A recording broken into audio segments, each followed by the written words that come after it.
How good do you have to be ranked the #1 tennis player in the entire world? The answer? You have to be more than just good. You have to be incredible. To put things into perspective, it took Novak Djokovic 9 long years to climb his way to the top after turning pro at 16. And Rafael Nadal? It took him 7 years of blood, sweat, and tears. But on the 12th of September 2022, a teenager took the tennis world by storm and became the youngest male player on the planet to be ranked as #1 in the world. Ladies and gentlemen, meet Carlos Alcaraz, the future of tennis. Some of the best success stories are stories of people who went from grass to grace to achieve their dreams against all odds. A perfect example of this is Novak Djokovic. Born in the middle of a war, parents had little money, and against all odds, Djokovic grew and broke the Nadal and Federer monopoly, became the third wheel, and will most likely finish with a better career than those two legends. Those are the kind of stories that win you awards. However, Carlos Alcaraz's story is nothing of the sort. Carlos Alcaraz Garcia was born on the 5th of May 2003 in El Palmar, a village in Murcia, Spain, to Carlos Alcaraz Gonzalez and Virginia Garcia Escandon. Carlos's father was one of the top 40 Spanish players during his time, so it's fair to say Carlos was born to a privileged home. In many cases, this is a great excuse to be lazy and desire very little in life. But Carlos was different. He wanted to make something of his life. So when Carlos picked up his father's racket at the age of just 4, he knew exactly what he wanted to do with his life. He was going to become a professional tennis player just like his father.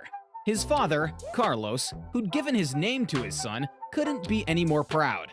So he began to train Carlos, and that's when he discovered that the kid had a natural talent for the game.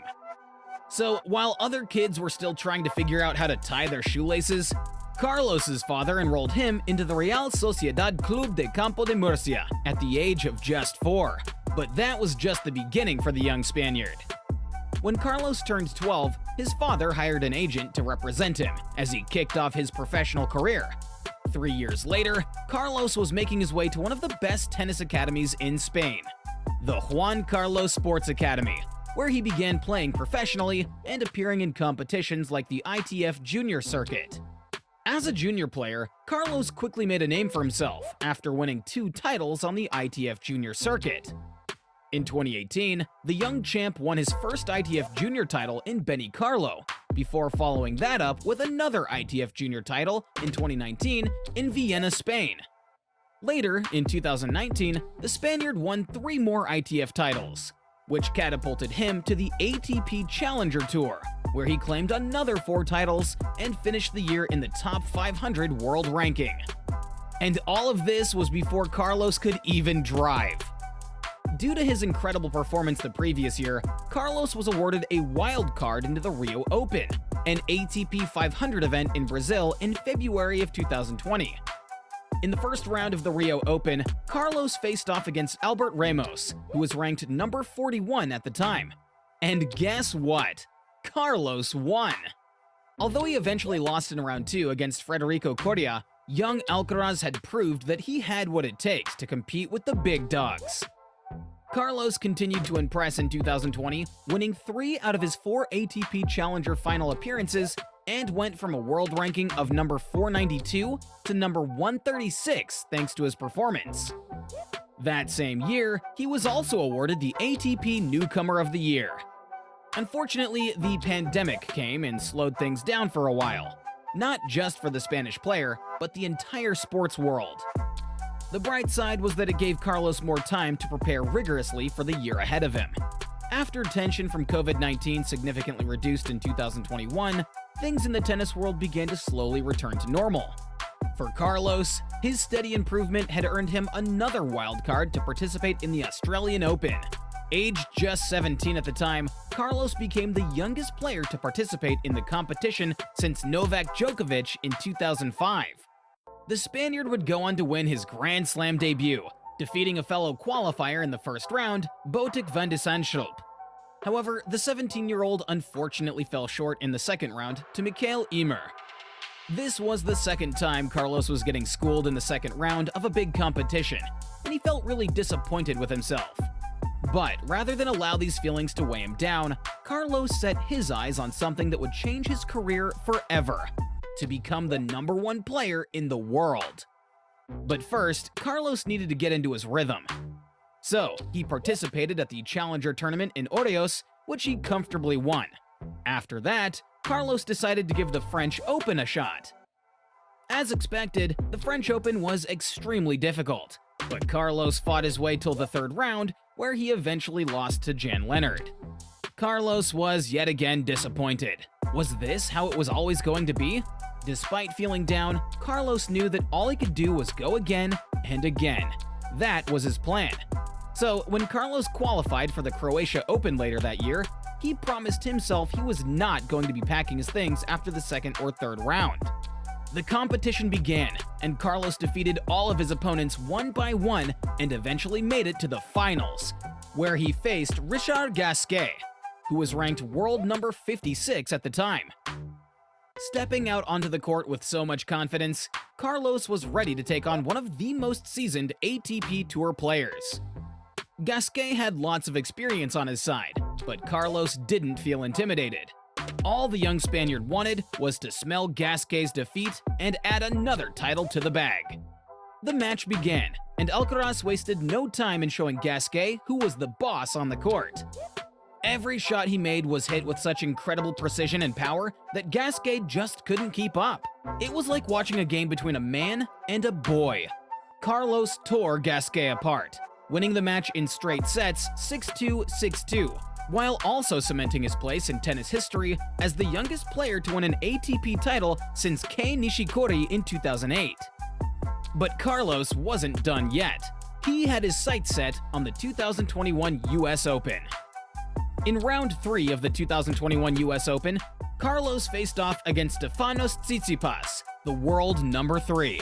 When Tsitsipas found out who he was facing, he probably thought it was going to be a walk in the park. But little did he know that Carlos had other plans. The Spaniard fought like a warrior and emerged victorious in a 5th-set tiebreak. It was like David beating Goliath, except this time with a fancy tennis racket. But Carlos didn't stop there. He breezed through round 16, defeating Peter Galiovchik like it was no big deal. And just like that, he became the youngest men's quarterfinalist in the history of the US Open. And the best part?